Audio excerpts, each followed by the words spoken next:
In this lesson, I am going to walk you through how to make a food plan that you can comfortably follow while losing weight. From strict fasting to eating low fat or ultra low calorie diets all week to eating like there's no tomorrow over the weekends, I had tried various ways to lose weight. More times than I can count, I'd start a diet and do well all day only to end my day with chips, biscuits, ice cream, nuts, or chocolates. Or I would make it through the week, lose a kilogram if I'd get lucky, and then find myself eating through the weekend to take a break only to start over on Monday. I could never understand why all this kept happening to me. Why did my workouts and weekly hard work of controlled eating didn't translate into weight loss success? I nearly lost the belief that I could have it all, to feel good in my body and enjoy my life to the fullest on my own terms. I kept finding myself in a frustrating loop of doing good and then ruining my success. I would start restricting my favorite foods, thinking this was the only way to lose weight. Every day I would eat foods I didn't like and cut out foods I loved and wanted to eat. In my heart, I knew I could not continue doing this for long. I felt hopeless. Though I did see initial success, but following those plans felt hard, and I found myself obsessing over food all day because I was trying too hard to restrict my eating. The sad truth was that those food plans didn't take into consideration my needs and what I liked to eat. I realized that I couldn't lose weight eating the foods I liked. The only thing that happened when I ate foods I liked was I would gain weight. I didn't realize I was overeating most of the time. If I ate cake, I would eat an extra slice. When I had ice cream to unwind after a long day, I ate straight from the box. If we ordered pizza, I would eat until I couldn't eat anymore. My mind was constantly classifying foods into good or bad, healthy and unhealthy. Each time I would notice myself eating a quote-unquote bad or unhealthy food, I'd freak out because I'd begun to associate it with me being a quote-unquote bad person. And the worst of it all was the story my mind had spun around eating all of my favorite foods like chocolates, cookies, and French fries. It sounds crazy, but I believed that when I ate foods I loved, I was being bad. And when I ate foods I didn't like, I was being good.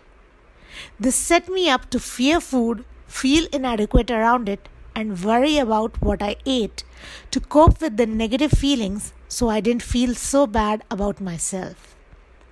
This strengthened my belief that the foods I ate were the problem.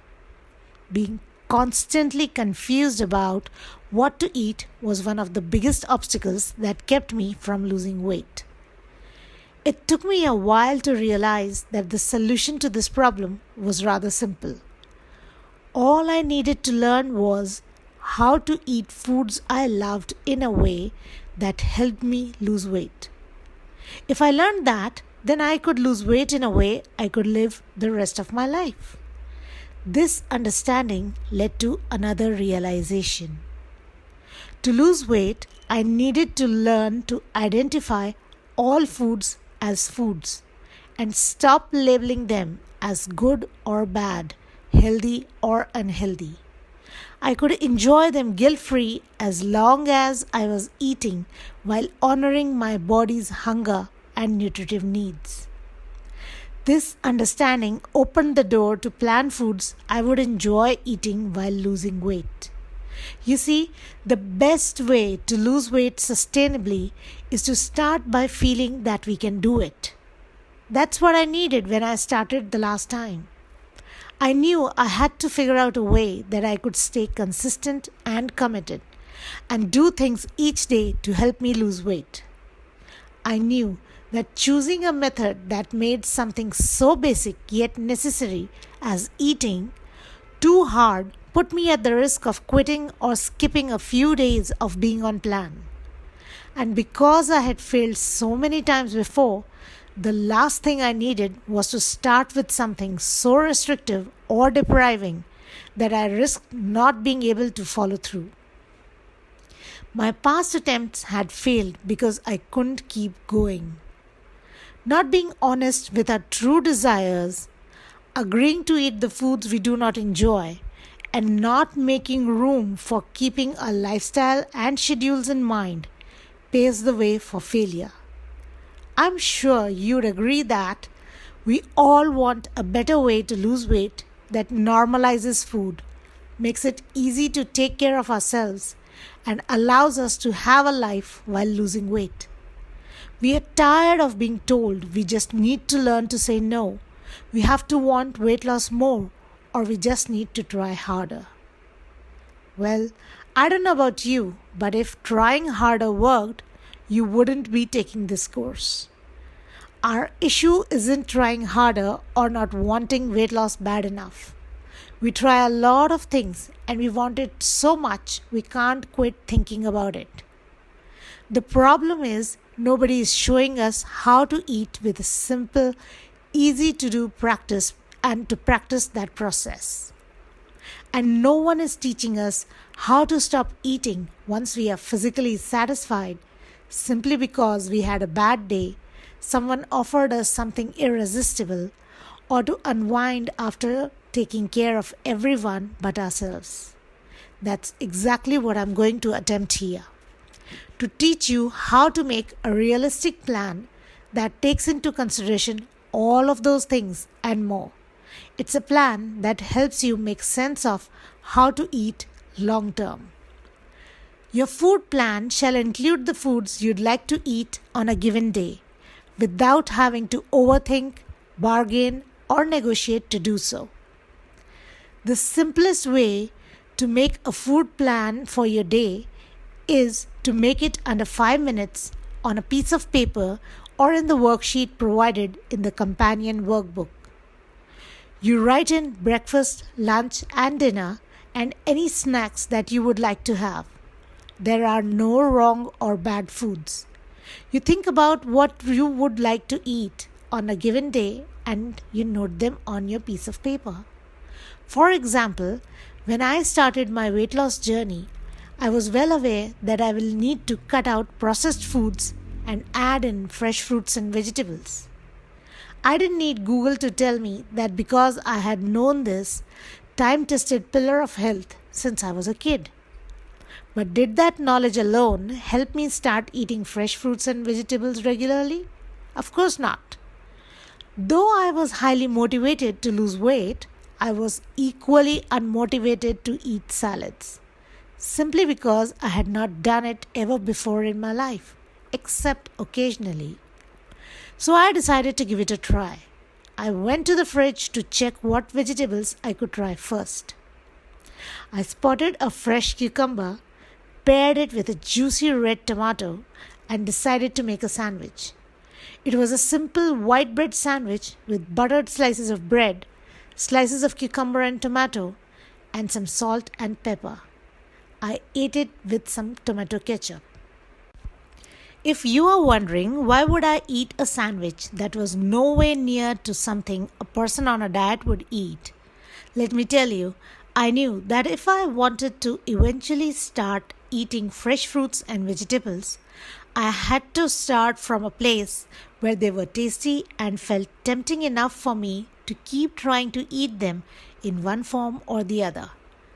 Besides, coupling them with white bread, butter, and tomato ketchup, which were the things I loved in every form, opened up gates for experimenting while challenging me to get creative along the way. That was the intention, and it worked. This tiny daily ritual of adding a sandwich to my day encouraged me to start adding fresh lettuce leaves, carrots, and olives to the cucumber and tomato combination. I started looking for ways to make my daily sandwich tasty and interesting by regularly searching for sandwich ideas on Pinterest. Before I could realize it, my interest in sandwiches sparked my love for salads and salad dressings. and salads became a staple in my every meal. In turn, a lot of chutneys, pickles, and fries were reduced from my everyday eating. Though this change happened over several weeks to months, I attribute it to my decision to have fun, to keep it small and simple, and to celebrate every single day I ate fresh fruits and vegetables as a win. Had I forced myself to eat a bowl full of fresh fruits and vegetables from day one, or had I shamed myself for including the not so healthy processed accompaniments to my daily sandwiches and salads, I would have quit trying in a day or two and perhaps would have never lost all my weight. It was the first time I wasn't punishing myself to lose weight through restriction or harsh self talk, saying things like, I couldn't have done this or I could have done better. I just started having a plan each day where I said, what could I be eating that day that I enjoyed and still could lose weight? This is where I started, and it was magic. It felt hopeful instead of punitive and hopeless. And it worked. The small changes started adding up. I was feeling in control of my food choices for the first time. Some weight came off because I was making nutritive choices, including more fresh produce, and got intentional about what I ate. This simple food plan did several things. I felt like I could do this. I was finally thinking ahead about my food and deciding what I could do instead of what I had to do. The biggest confidence booster came from the realization that I was in control of my weight loss journey. It made me feel empowered to keep the momentum going with more and more healthier choices. So here's the best way to plan your meals for the day. This is the exact method I teach my private clients, and they easily lose weight. My clients and I make our plans when we wake up first thing in the morning or just before bed the night before. We don't spend more than 3 to 5 minutes thinking about it. Here's how we do it. Write down the things you would like to eat through the day without any judgment. Plan for more food than you think you will need.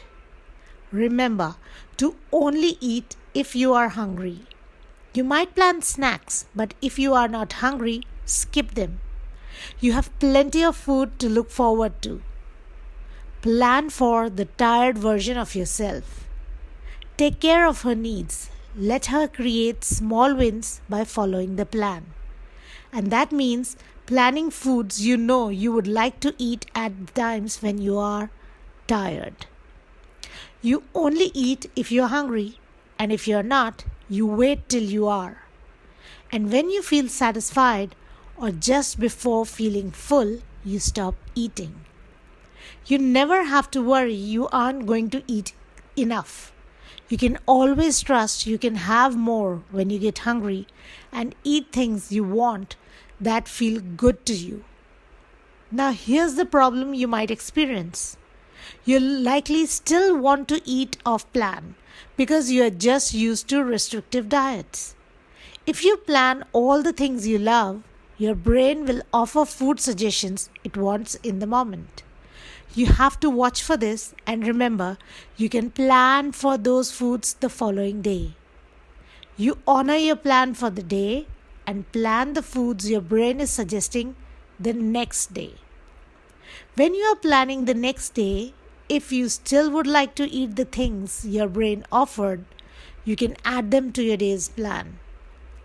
Something will look good, or somebody will surprise you with a pizza when you had planned a sandwich. And that's okay. Your brain is just getting used to giving in because it has done so in the past. Again, remind yourself you can wait until you're hungry and have anything you still want to eat tomorrow. Another word of caution: there is no reason to feel bad if you didn't honor your plan.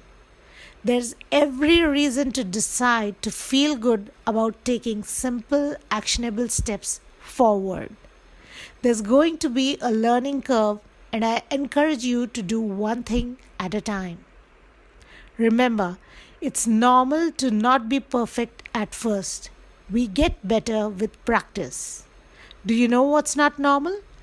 Expecting everything to click, never experiencing challenges, and quitting the second something doesn't work. That's not normal, yet we keep doing that. Every person I have coached has made mistakes, including myself.